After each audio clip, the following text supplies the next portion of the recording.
بيكم. النهارده هنتكلم عن اشهر حاجه في الانف واذن وحنجره، وهي التهابات اللوز واللحميه. معاكم دكتور عبد الرحمن يونس، استاذ مساعد الانف والاذن والحنجره، كليه طب القصر العيني، واستشاري جراحات اورام الانف والاذن والحنجره، مستشفى سرطان الاطفال 57-357.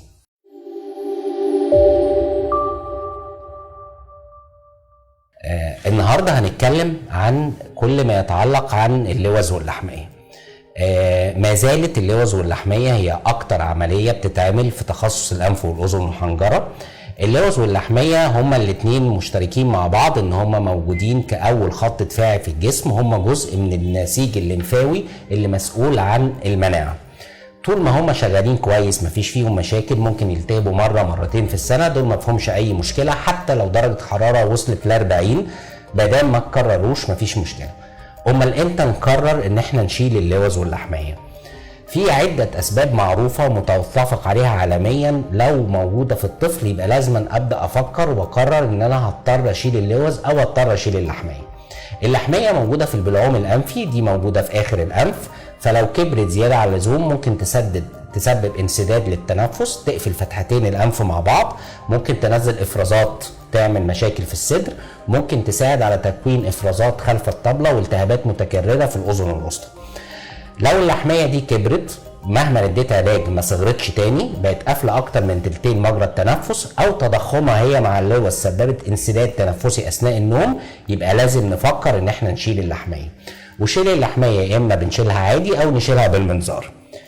اما اللوز فقصتها مختلفه. اللوز اكتر سبب يخلينا نشيلها لو تكرر التهابها اكتر من 5 ل 6 مرات في السنه، او تكرر التهابها اكتر من 3-4 مرات في سنين متتاليه. كل مره الطفل يضطر يقعد في البيت، ما يقدرش ينزل المدرسه، يوصل لدرجه حراره 40، في صديد على اللوز وفي حيل موجود في رقبته. لو كرر الموضوع اكتر من مره اصبحت اللوز دي يوزلس، مش مستفيدين منها حاجه، بالعكس هي ضرر كبير على الطفل وعلى مناعته. ساعتها لازم نفكر ان احنا هنضطر نشيلها. ايه اسباب تانية تخلينا نشيل اللوز؟ ساعات الاطفال بيجي لهم حساسيه ضد المضادات الحيويه، فيبدا يجي لهم التهابات كتيره وما اقدرش اديهم المضاد الحيوي المناسب، ساعتها افكر ان انا اشيل اللوز واللحميه. هل في اسباب اخرى؟ طبعا في اسباب اخرى. ساعات كتيره قوي اللوز والتهابات اللوز يبقى مصاحبه بتشنجات حراريه. لو الموضوع ده تتكرر لازم ما اعرضش الطفل ان يخش في حاجه اسمها فبرايل كونفالجنز او تشنجات حراريه، يبقى ساعتها لازم اشيل اللوز. وهي مع اللحميه لو قفلوا مجرى التنفس بالكامل والطفل دخل في ما يسمى باوبستراكتيف سليب ابنيا، ساعتها لازم اشيل اللوز واللحميه. ساعتها بنيجي للسؤال الثاني للامهات ازاي كلها بتساله، ازاي اشيل اللوز؟ الطريقه العاديه الجراحيه والربط او بعديها بناخد غرز، دي اللي كان متفق عليها وبتتعمل بقالها سنين. بعد كده دخل الليزر ووقف على طول، لان استخدام الليزر في المنطقه دي مصحوب بالام عاليه جدا، عشان كده ما بنحبش نستخدمه خالص، وما فيش حاجه اسمها استئصال اللوزتين بالليزر. امال ايه هي الاسباب الطرق الاخرى اللي بنشيلها غير الجراحه؟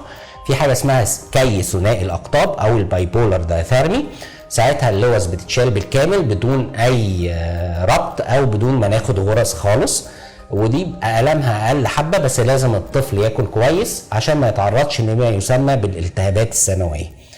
الطريقه الاحدث هو الكوبليشن او البلازما، او بالبلدي بيسموه الكي على البارد.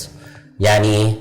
انا بستخدم موجات صوتيه وليس كهرباء، ان انا اولد غشاء يشيل اللوز وفي نفس الوقت يوقف النزيف.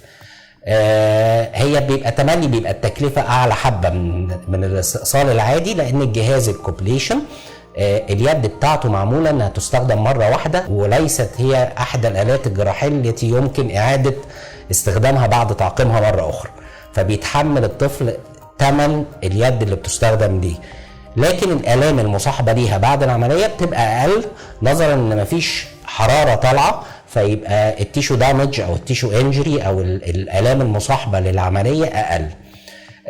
لكن في ايا كان الطرق اللي تم بيها استئصال اللوز، اهم حاجه نقولها للاهل، اغلبيه الاطفال بتوعنا ما عندهمش احتياطي بروتين في جسمهم، كلوا كويس، الالتئام هيبقى كويس، العمليه هتمر بسلام.